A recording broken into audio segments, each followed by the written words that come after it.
Hello दोस्तों, मैं Vishal Singh V com e learning में आपका स्वागत करते हैं। आज हम आपको company act 2013 who can the became of the member, किसी भी कंपनी में कौन व्यक्ति सदस्य हो सकता है, उसके संबंध में आपको बताई जाएगी। सर्वप्रथम हमें यह कहना है, if may noted the contract purchase of the share in the company share holder, जो भी कंपनी का शेयर खरीदता है वह कंपनी का मेंबर माना जाता है। इसके संबंध में हमें कंपनी एक्ट ने स्पष्ट कहा है, मेंबर होने के लिए किसी भी पर्सन को valid contract can became member of the company in the Indian contract act 1872। जो व्यक्ति इंडियन कॉन्ट्रैक्ट एक्ट के अंतर्गत 1872 के रूल को फॉलो करता है, वही व्यक्ति किसी भी कंपनी का मेंबर हो सकता है। First, trust. According to section 3 Indian trust act 1932, trust के society welfare, school, college, trust, club, hospital, जो सोशल वेलफेयर के लिए हम कार्य करते हैं, उसमें जो व्यक्ति काम करते हैं उन ट्रस्ट का हमें मेंबरशिप देना पड़ता है। उन मेंबरशिप को आप 1932 के अंतर्गत आप किसी भी ओब्लाइगेशन, ओनरशिप ऑफ प्रॉपर्टी, वो प्रॉपर्टी के एक तरह से मालिक होते हैं, except owner declare are except by benefit and other, उसके संबंध में वो अदर्स लाभ प्राप्त कर सकते हैं।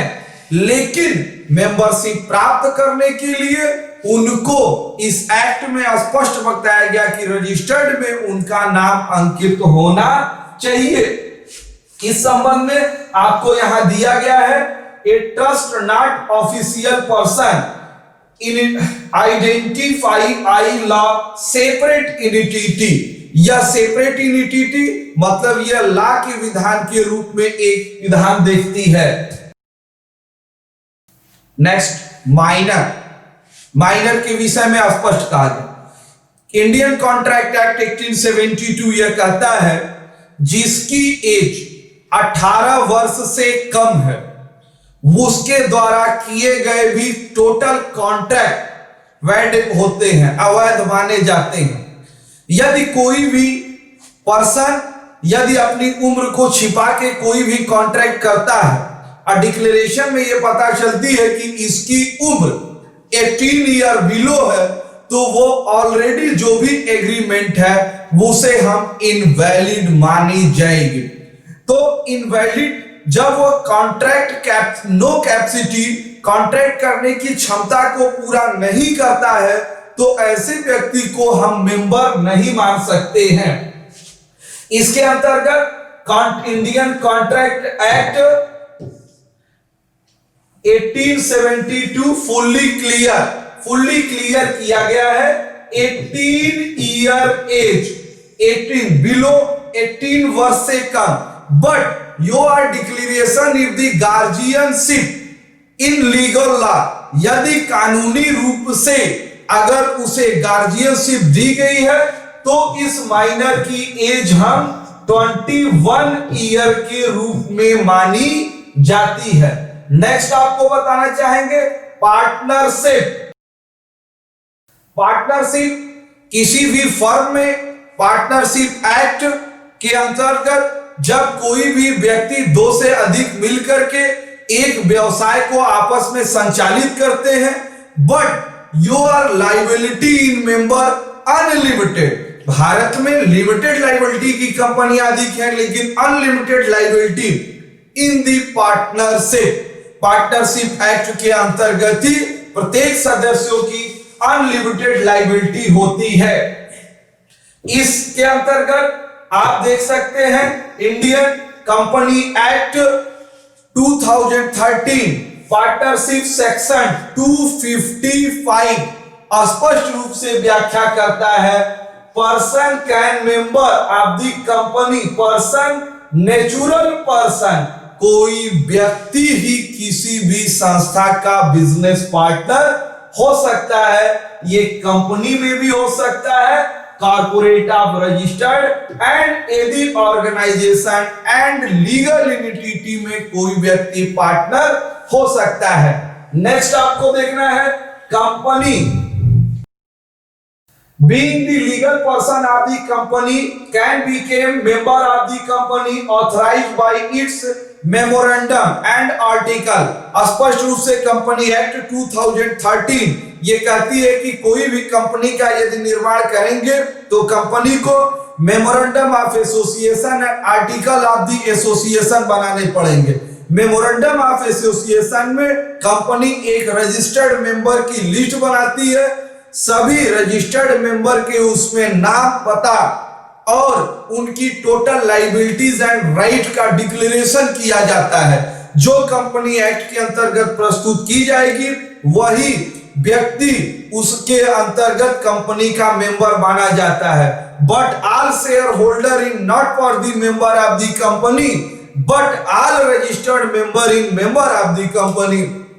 प्रत्येक शेयर होल्डर किसी भी कंपनी के मेंबर नहीं हो सकते, लेकिन प्रत्येक एवरी मेंबर्स जिनका रजिस्टर्ड पे एंट्री है वो कंपनी के मेंबर माने जाएंगे।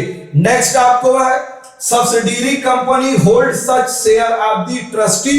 सब्सिडियरी कंपनी किसी भी कंपनी का मेंबर के रूप में हम उसे मान्यता नहीं दे सकते हैं। नेक्स्ट है आपके लिए ज्वाइंट वेंचर। ज्वाइंट वेंचर आपको बताया है if more than one person joint apply for the allot share company each one they became member in case private company.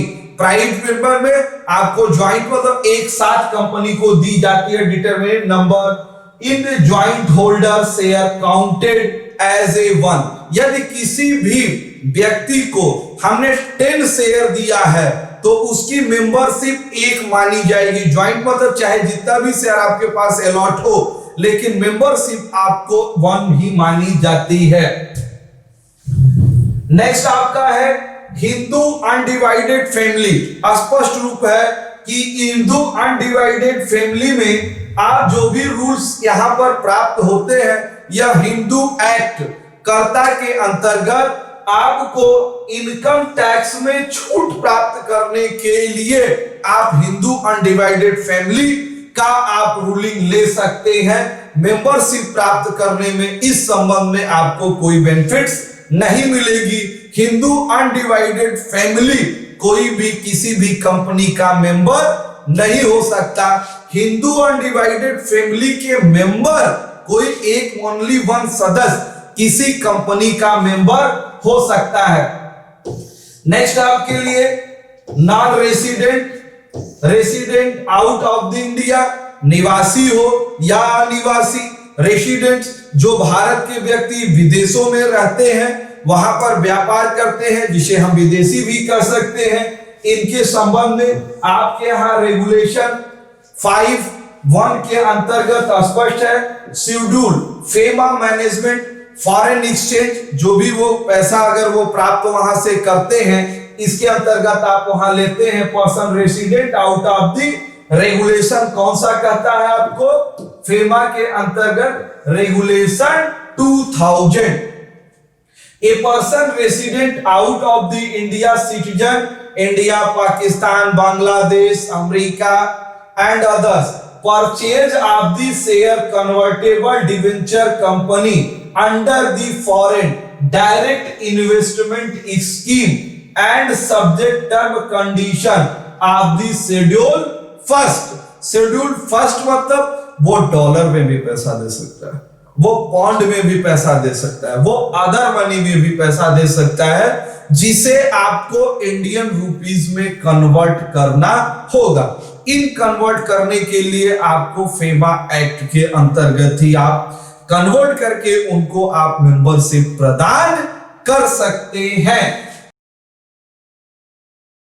Receiver आप ऑफिशियल लिक्विडेटर। रिसीवर या ऑफिशियल लिक्विडेटर स्पष्ट रूप से आप जानिए किसी भी कंपनी पर अगर इंसॉल्वेंसी है, दिवालिया हो जाती है, तो कुछ निश्चित समय के लिए गवर्नमेंट के द्वारा वहां रिसीवर या डिस्प्यूट होने पर एक गवर्नमेंट के द्वारा, कोर्ट के द्वारा किसी पर्सन का अपॉइंटमेंट कर जाए।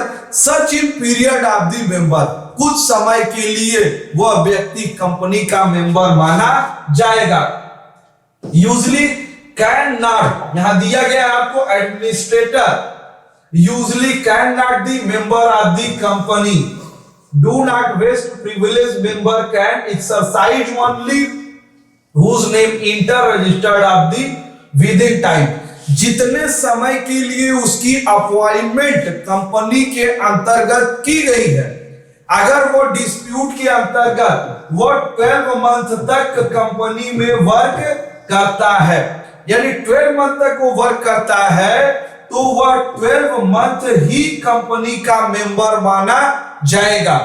विद इन वो फिक्स टाइम के लिए कंपनी का मेंबर नहीं हो सकता है।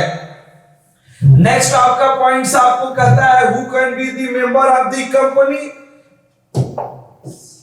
Can share held name of the president of the India and government of the state, government body क्या आपके कंपनी का मेंबर हो सकती है, इस संबंध में स्पष्ट है। Corporate and entity itself designate personal occupation by the position, department of air, clarified share in the government, यह स्पष्ट है। क्लियरिफाइंग शेयर इन दी गवर्नमेंट, ये ध्यान दीजिएगा कि यदि आपके कंपनी में 10% शेयर गवर्नमेंट का लगा हुआ है, तो गवर्नमेंट द्वारा ऑथराइज्ड पर्सन कंपनी का मेंबर माना जाएगा। तो ये क्लियर स्पष्ट रूप से कंपनी की MOA मेमोरेंडम ऑफ एसोसिएशन में स्पष्ट रूप से व्याख्या की जा सकती है। नेक्स्ट आपका पॉइंट लास्ट आपको बताता है can share be held in the name of the trade union. Trade union आप जानते हैं, यदि कंपनी बहुत बड़ी होगी तो लेबर यूनियन होगा, ट्रेड यूनियन होगी, कई कंपनियों एम्प्लॉइयों आपस में कंट्रीब्यूशन करके कंपनी पर अपनी बात को मनवाने के लिए एक यूनियन बनाती। क्या यूनियन मेंबर हो सकता है? इस संबंध में कंपनी एक्ट ने कहा registered trade union body corporate that can be saved inter contract only, क्योंकि ट्रेड यूनियन तभी रजिस्टर्ड माना जाएगा जब उसे आप रजिस्ट्रेशन नंबर देंगे। जब रजिस्ट्रेशन नंबर देंगे तो ट्रेड यूनियन का क्या होना अनिवार्य है? नेम, नाम होना अनिवार्य है।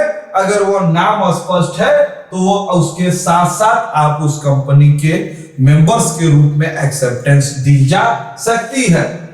इसके संबंध में Indian bank officers in the consideration versus Dhanlaxmi bank limited के केस में स्पष्ट किया है। आज आपने मेरे पूरे वीडियो आपने हु कैन दी मेंबर, कौन कंपनी का मेंबर हो सकता है, इसके पूरे डिटेल देखिए। इसके लिए मैं आपको धन्यवाद करता हूं। आपसे विनम्र अनुरोध है आप अपने इस चैनल को, एजुकेशनल चैनल को आप बहुत ज्यादा डेवलप करें। इसके लिए लाइक, सब्सक्राइब एंड शेयर करिए कि ज्यादा से ज्यादा लोग इस कोर्स के विषय में, इन सब्जेक्ट के विषय में आप जान सकते हैं। आप इन सब्जेक्ट्स का मैंने आपको डिटेल्स पूरे वीडियो दिए हैं, इसका मैंने आपको नोट्स दिया है।